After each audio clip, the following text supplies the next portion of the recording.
I'm Parke Smith. I'm a trained counselor and life coach, and I love helping people learn to help themselves.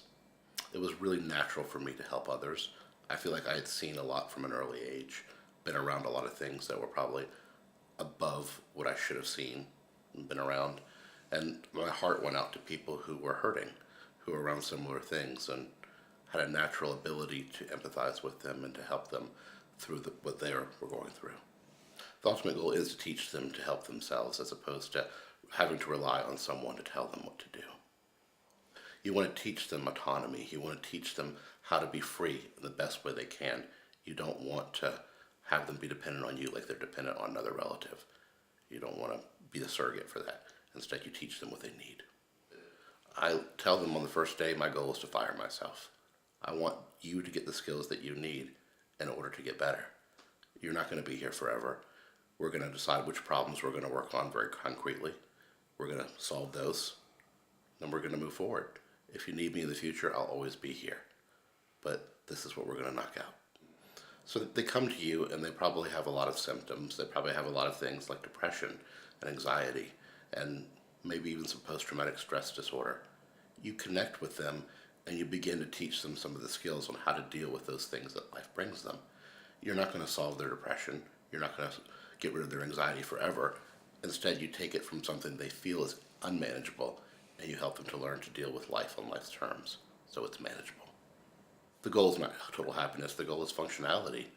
We're not going to spend my life and their life working on every minute problem. The goal is to teach them the coping skills that they need in order to succeed and be able to take the ups and downs. Life is hard. No matter how we handle it, it has ups and downs for everybody. And so instead of being a victim of those ups and downs and being at the mercy of the universe, you can now learn to handle some of the stuff that comes at you. And if you're ever overwhelmed, you can come back and work on that problem. But again, my goal is to fire myself. Life coaching is much more in the present tense. It's giving people the immediate skills that they need in order to help themselves. Counseling is a little deeper. You might go to the roots of the problem. You might work with family. You might work with what happened when you were younger. But if you're doing life coaching, a lot of it is helping them become the best them they can be in the moment. When you connect with the people, it's probably the most healing thing you can do. They spend all day running around in their own heads, and sometimes the executives have a hard time connecting with their own families and talking about the personal things that are inside. So we give them a safe space without judgment to be able to go to those places. That relationship is a pattern. It's like a stencil to help them learn how to do it in their own families, in their own lives. As a life coach, the very first thing you want to do is listen. You want to do a lot more listening, and sometimes you know what's wrong from the first couple minutes with a client, but they're not ready to know what's wrong. And so it's a matter of balancing out being a detective and listening and finding out more deeply, not just superficially that they have a bad relationship with someone, but more deeply, what is it that's caused them to have a pattern of bad relationships with someone? And then we can say, okay, this is a problem because it's occurred again and again throughout their lives. They can feel open and honest and they don't have to be judged. For once in their life, sometimes the very first time, they tell you what their fears are. They tell you what their hopes are. Once you've helped them discover what the problem is, your job is to then build the best relationship with them that they've ever had. I don't want to be like everyone else. Everyone else has judged them. Everyone else has told them what a piece of work they are. It's not what helps. Everyone can yell at them and say, you know what, you need to do this and you need to do that. And it doesn't work. It has to come from the inside, from them, not from me. The very first thing we want to do is make sure we're a good fit. I like to listen to the person, even if it's on a 15 or 20-minute phone call, to get an idea of what they're experiencing and what the problem is. When I hear about the problem, I'm oftentimes getting a glimpse into their life. The way they talk about their problem is very much how they think. So I'll know immediately if I'm going to be able to help them or not. And if I'm not, I refer them to somebody who's an expert in that field. But what I like to do after listening, we can establish rapport. That person begins to get comfortable.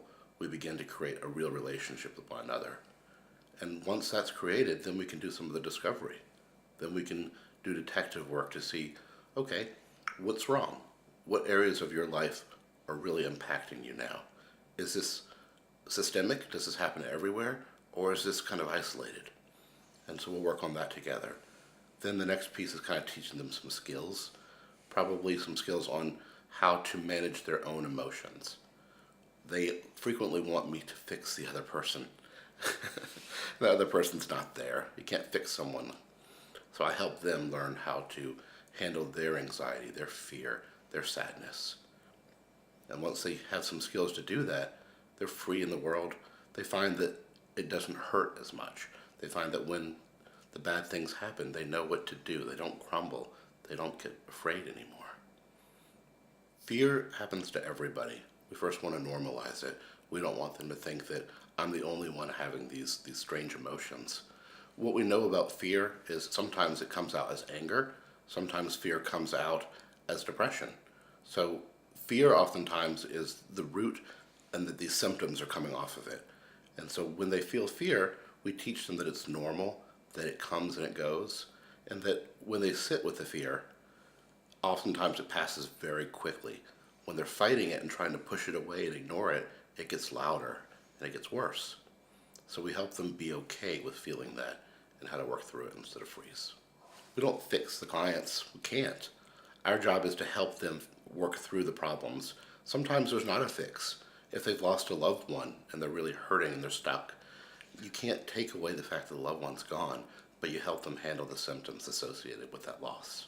The sadness, the anger, the fear, all those feel overwhelming, and we help them learn how to be mindful and in the moment and not to hurt so much over them. Every emotion comes and goes. The problem that people have, sometimes they try to put them on like a costume. They think they are that emotion. You teach them to kind of step back from that emotion, look at it, maybe be a little curious, but not judgmental of it, and they frequently find that it passes very quickly.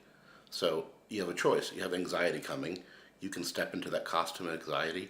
You can be anxiety, or you can notice it, take some deep breaths through it, and it passes. It's a little bit of stepping back and looking at them. You're still experiencing the emotion. We're not burying them. We're not hiding them. But you don't have to become frantic. You don't have to become this scared thing for the rest of the day or for all week or all month. You notice the fear and what it's trying to teach you, and then you are able to acknowledge that you're feeling that way without having to become frozen. With the fear that people feel, they oftentimes want to run from their fear. They want to bury it. They want to drink it away. They want to have sex it away. They want to shop it away. The fear is letting them know that there's some danger, that something, whether it's real or whether it's inside, is really bothering them, so that they can address what that problem is instead of trying to squish that emotion. A lot of experience working with fear and drugs and alcohol. One of the things that we see is people do their best to try to bury those emotions because they hurt, they're uncomfortable. But what we know is the longer you bury them, the worse they become. It's like a little kid getting louder and louder. If you're not paying attention, they start to scream. Well, those emotions can only stay buried for some time, and then they come out and they scream. They're very big at first. They hurt. They're scary. You've used this thing to make them, to anesthetize them for so long. But now we're learning how to feel them and realize that they're uncomfortable, but they don't kill us, and they happen to everyone. So my job is to be a guide. I show them what resources are available in the community, and sometimes they need something more drastic, like going to a rehabilitation. Sometimes going to an intensive outpatient's helpful, where they get to stay at home with their families, but for a few hours every day, they're learning about their addiction. One of the best resources we have is the 12-step programs, AA and NA. It's a connection with other people, similar to the connection they have with me, but it's non-professional, and it's people who really know what they're feeling. When you get to connect with someone who's been at their bottom, who may have even tried to hurt themselves, but now they're flourishing. Now they're connecting with their family, they're connecting with their job, they're really exploring and they feel a sense of freedom. It's like a breath of fresh air. It just brings you up. Sometimes it gives you goosebumps in the room when you see someone just really embracing life, maybe for the first time. It's really amazing. Life coaching means helping people in the present. It means helping people to deal with whatever stressors they have and to help them improve whatever areas that they're struggling with. Sometimes we're helping people become better salespeople. Sometimes we're helping people have better connections with their family. Sometimes it's better management for time and money. But whatever it is, it's very present focused. They don't have to be afraid of digging down to their roots. We can help them with the skills they need to get better now. Working with me, I'll help you to understand what you're going through. I'll help you to understand your problem and how to get better.